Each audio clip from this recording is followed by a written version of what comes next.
Good afternoon. Sorry. Good afternoon, sir. Take a seat. Yes. So, what does your name mean, Ishita? So the name Ishita is another name for goddess Durga. Okay. Could you give a brief introduction, please, for the benefit of the panel? Yes, sir. I'm Ishita Kishore. I'm a graduate in economics from Shriram College of Commerce, Delhi University. Thereafter, I started working with Ernst & Young in the profile risk advisory for 2 years. And I've been an active sports person across my life, and I believe it has shaped my personality. So we also see poverty in Bihar. Of course, poverty is everywhere, but we see poverty more so in Bihar.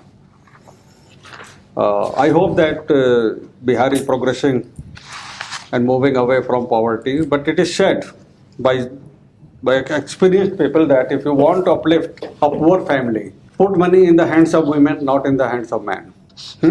What do you have to say?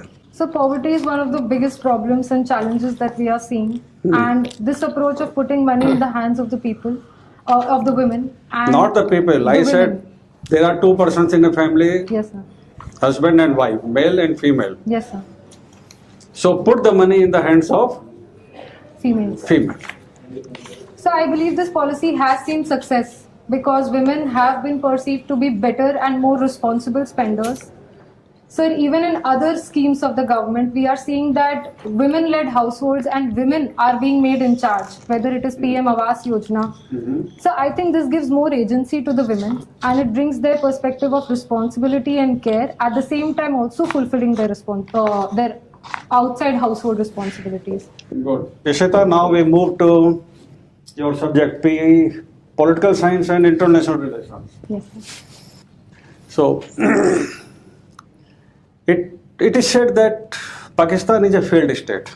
Why? Sir, I believe a statement like that on Pakistan can be because of the deep presence of the deep state in Pakistan. So one reason is deep state. So secondly, in economic terms, we can see how a rentier economy is proliferating in Pakistan and efficiency and effectiveness are missing in their economic decisions. So this has created a huge economic crisis for them. So Economic crisis per se will not translate into a state being a failed state kind of thing. Sri Lanka is also passing through an economic crisis, but we don't say that Sri Lanka is a failed state. But in case of Pakistan, we do say one is the deep state. yes, sir. Powers are not visible.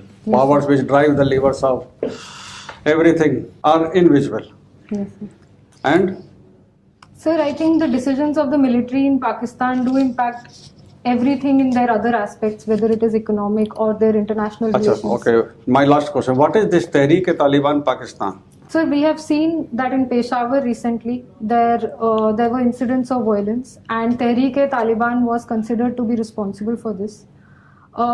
Sir, these were refugees, Afghan refugees who were present in Pakistan and who have been radicalized to serve the ends of certain sections of society.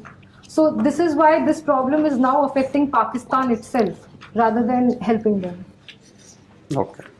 Just give a quick view of yours with regard to women empowerment and certain plans and policies which help to achieve the actual women empowerment. Ma'am, I think for a growth of a nation, women empowerment and women being in the public sphere is sine qua non. In the economic sphere, we must increase the female labor force participation rate, which is at abysmal levels presently. For this, the government has promoted various self-help groups, various cooperatives, and has ensured bank linkages for them so that they have access to credit. Ma'am, in the political sphere, women representation is equally important to bring the women perspective on the table and ensure that policies have a sense of responsibility. Give a quick view of yours about some policy. Ma'am, I believe that reservation for women at the local Panchayati Raj level and the municipal level have brought in positive changes, and this is a model that can be replicated in the parliament as well. Ma'am, in the economic sphere, I think giving economic agency to women as part of self-help groups brings political empowerment, as we are seeing them participate in Panchayati Raj elections as well.